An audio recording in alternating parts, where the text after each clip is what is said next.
So any Walking Dead fans might recognize this man. I think we know him by the Theodis Crane. Everybody, Theodis Crane. That's a super Greek name. Theodis. Wow, what's the origin of that name? It means gift from God. Oh, nice. Yeah, right? That's cool. That's hard to live up to. You're gonna be our Andy Richter. All right. We've got another, one more person coming up. We've got Jon Schnepp. We've got Jon Schnepp, ladies and gentlemen.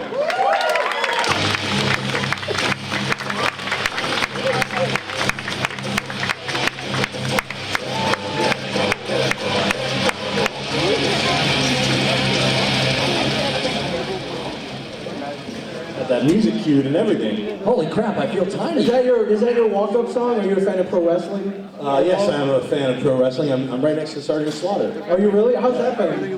That's been really fun. There's like Jimmy the Hammer Valentine is right over there. Greg the Hammer, sorry.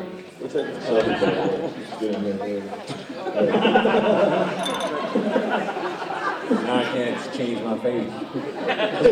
I went to a convention back when I was like 11 in New Haven, Connecticut, and George Takei was there, and I was a Star Trek nerd, and this is, anybody remember the Creation conventions in the East Coast? Oh, yeah. So I went there, my dad dropped me off, and George Takei and Walter Koenig were there.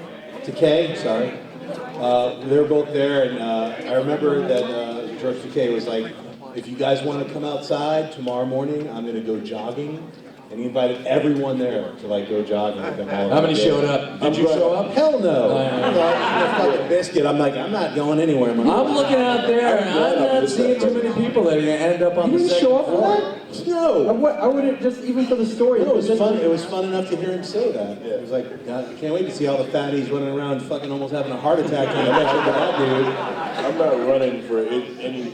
No. That's why it's very ironic that I was on the zombie show, because I'm not running. Yeah, this isn't a joke. I'm not going to be running. Right. Could we do that?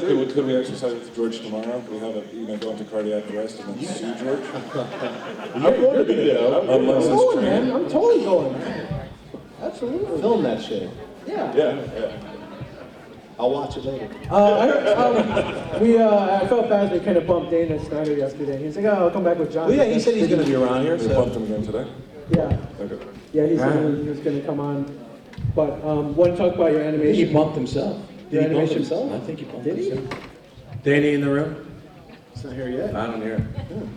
I did want to talk about your animation career, your production career. How do you get into something like that? Well, for me, it was just sort of like, I went to the Art Institute of Chicago to study painting. Yeah. And one person from Chicago. There's one crazy guy. Chicago! Right on. I love that. Whenever you go to a concert and somebody's like, New Jersey, and everyone's like, holy shit, this is the only place you've ever been? This is the only place he fucking loves? Because like not knowing the next day, it's like, Connecticut! Yeah, Connecticut! So, I ended up going to the Art Institute of Chicago and graduated, started working in music videos. My friends were doing 9 Inch Nails and Ministry videos. They shot my first 9 Inch Nails video at my house. Just like, I just got sucked into the... That was your house? Yeah, down in it. So I started working on music videos and just learned how to edit and do, crazy After Effects. And I just kind of just got into that. And then I started editing Space Ghost Coast to Coast, which was one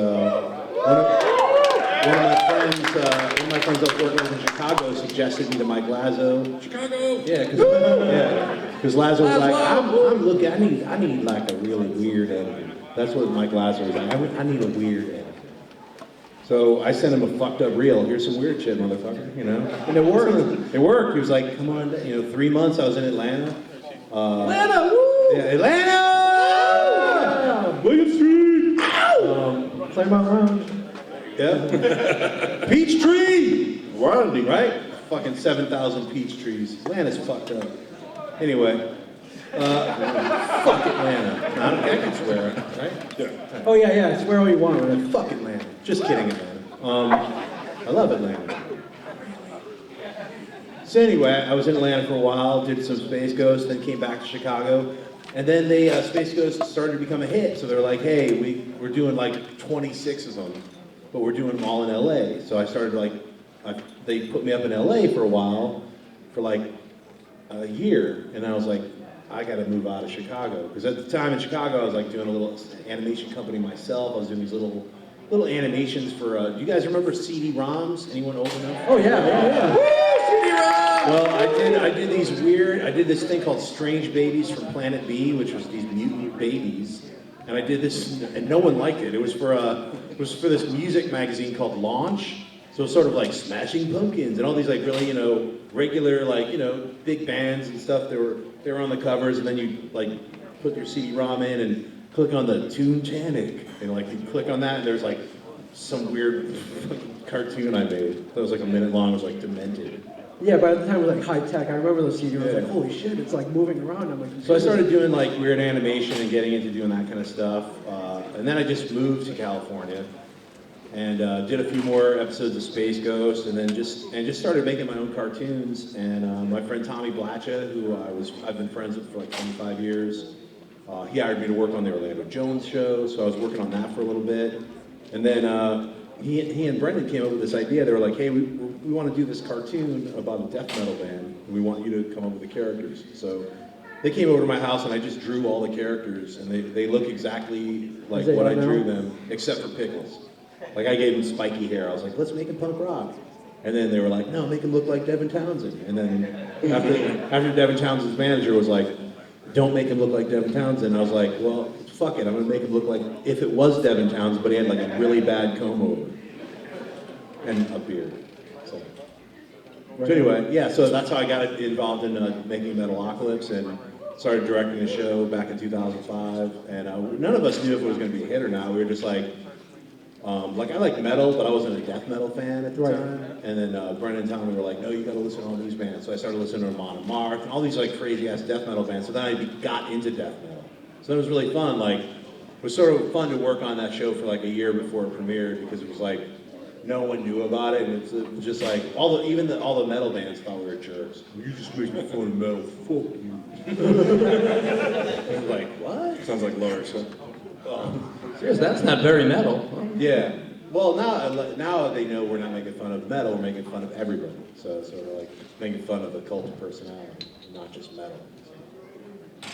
And murdering as many people as possible. I really enjoy that about that show. The death? Yes, everybody fucking dies in that show. Yeah. It's just the worst No way. favorites. Like, eyeballs gouged out. Yeah. You also directed the Venture Brothers 4.1. Yes, I did. Friends with Chris, and he was coming out for a while, coming out to LA and just hanging out at Titmouse. We would just go out and have lunch and talk about movies. And then I got a call right when I was finishing season 2 of Metalocalypse, and I was like, I can't wait to take a 6-month break. I've just been working like literally for 4 years nonstop. He's like, hey, you want to come out to New York and co-direct the 4th season with me? And I was like, yes. Because that shit's never going to happen again. You know what I mean? Like, I was like, that's a once-in-a-lifetime opportunity to go direct the Venture Brothers. So that was fun. I went out and did it. It was great. It's a different process. How many people out here do any kind of animation? Yeah. All right, I'll explain it really quickly then. Otherwise, everyone will be like, what did you say about the fun? Yeah, it's like, That already happened? yeah, passing out. Someone's already asleep. Wake up! So he might be Wake dead. the fuck up. I think he's dead. Anyway, just pretend I just talked for, yeah, that person's out.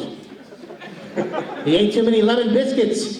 Yo, bro, you okay over there? That kid is sick. Sick in the head. So animation, you could either do it like, what we do with Metalocalypse, we do it all in-house. We do like Flash, all the backgrounds in Photoshop, everything's composited in After Effects, we slap that in a Final Cut, bam, whole thing done in this giant cube in LA. How long does it take? Venture Brothers, hang on a second. Venture Brothers is done by shipping the animation out, so it's a little more old school where it's all done with X sheets and timing, and it goes to another country. So Venture Brothers takes way longer, and you have to edit everything first and then kind of send it away, and everything comes back in like 20 weeks. And then you make corrections where like the eyes are floating, or like just weird things like that. How long does what take? I think you meant the animation process. The animation process, like, yeah, one episode of Metal is about 16 weeks.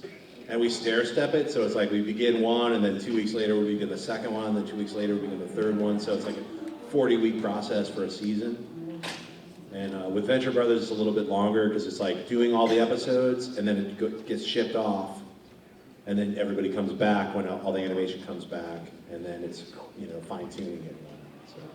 So. Is there an advantage to shipping it out to the Koreans rather than doing it in-house? It seems like it's a pain in the ass. No, the advantage is cheaper. Okay, Yeah. money. I mean, that's why all that's why anything goes to anywhere else is saving money. Do you have an opinion of South Park?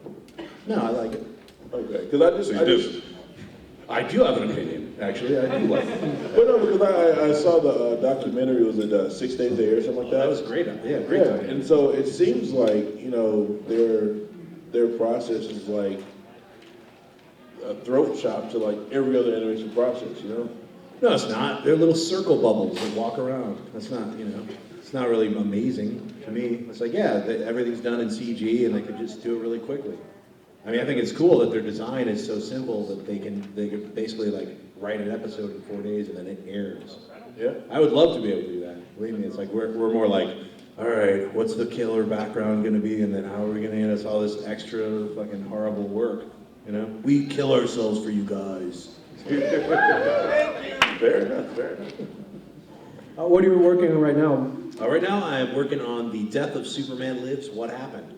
It's based on Kevin Smith wrote a script for John Peters. Tim Burton got hired. Nicolas Cage was going to be Superman. Yes, Nick Cage. And I'm the guy who raised money to make a documentary on that on Kickstarter. Wow. I don't know if you heard about that shit, but I was like, because like seriously, like when I first heard about that, like in 98, 99, I was like, wow, that's going to be pretty weird. And then it didn't happen. And I was like, all right. And then just little things started dropping online. Like you'd see some weird like cyber Superman outfit or whatever. Yes. Or a giant Brainiac skull ship. And I was like, wow, this would have been really weird. Yeah, he wanted a giant Would have spider been in there. fantastic, Didn't want to see Superman fly. I was trying to remember all these. All these. No tights. Yeah, John Peters, yeah. He had some really weird ideas about Superman. Anyone else notice the polar bear in Man of Steel? Yes, that was so awesome. So yeah, that just kind of like was in the back of my head for a couple of years, and then Superman Returns came out, and I didn't like it. I thought it was boring. I actually passed out twice in the theater when I was watching it. So that guy? Wasn't a bit. I was like that dude. Yeah, cool. I was snoring when Superman was in the hospital. what happened? So that movie came out. So that kind of re-energized my thought process. I'm like, well, that movie was like kind of a dud Superman. What if they made that weird science fiction Superman that Tim Burton was going to make? So I started like just researching and finding more and more artists who had worked on it just started popping their art on Facebook or just on the internet. So literally, like I created like these little folders at home and on my work where I'd like once a month I'd like search for stupid Superman shit. So last year in November, I was at this Diane Word little video. They showed all their videos at Meltdown and then talked about all their videos, which was really amazing because they direct all their own videos. So I was there, and then some dude was like, "Hey, you should meet that guy right there." And it was this guy Steve Johnson who did that like that weird rainbow suit for Superman that you saw the videos on YouTube. Because he looked familiar, and he was like, "Oh, that's the guy. He created Slimer." And I was like, "Hey, nice to meet you." And I was like, "Man, but that dude looks familiar." And he went to the bathroom. I didn't want to be Googling him in front of me, He went to the bathroom. I was like, "All right, Steve Johnson." Oh shit, man. See? And so when he came back, I was like, "Yo, I just looked you up, man. You did those Superman suits. It's fucking awesome." He was like, "Thank you." So anyway, watched the show. Afterwards, went to dinner. I just told some of my friends. I was like nerding out a little too much. They were like, "You're a little too weird about this Superman bullshit." I was like, "Hey man, I've been collecting all this stuff." They're like, you should do a documentary about it." And I was like, "Maybe I will." And then someone else, because I had just done a Kickstarter for making an animated short called Grim Fairy Tales, based on the Zenescope comic book. So, which we're going to be showing. We're going to be showing part of it at the San Diego Comic-Con, and I'll be showing a little bit of it tomorrow at the Kickstarter panel. So I just done one of those and done a successful one, so I was like, you know what, fuck it, man. I wouldn't mind doing a documentary. No one else is going to do this shit, And the more I thought about it, I was like, I'm gonna put my mind to it and see what I can do. And I came up with a game plan. So I ran the Kickstarter in January and February and raised the money. I wanted to do some recreation scenes, but I didn't get all the money. So it's enough to make the documentary. So That's great. Have you talked to Kevin? Is he involved? Is he gonna I'm be talking to his involved? publicist, Meg. So, Megan, okay. yeah, we're working it out. So I'd love to Yeah, talk this to sounds him. great. We'll throw in a good word for you. I don't know if that'll help. Yeah, because he always looks Guys, arrogant cocksucker, right? No, I want to see I it. gotta work. Sway with Kevin's I want to see you guys kind of know him, don't you? Yeah. Did I tell you I did a clerk's web page for? No, I want I to see. don't know if I mentioned it in the last 5 I want to minutes. see heaven. Now, did you buy a copy of the? You guys always pick on him, though. I've seen the show. You always get. But he shot. deserves it, right? Like you can see that. Oh, you can't. These people will back me up. Yeah, I'm working on that right now, and I'm doing this this kind of like crazy thing for Machinima, which I guess they'll announce that in a little bit. So it's like a 6-episode thing. So. Very cool. That's awesome. We want to thank you for coming on. We've got Larry Kenny coming up. Thanks. Thank you so much, Thank you, John. guys.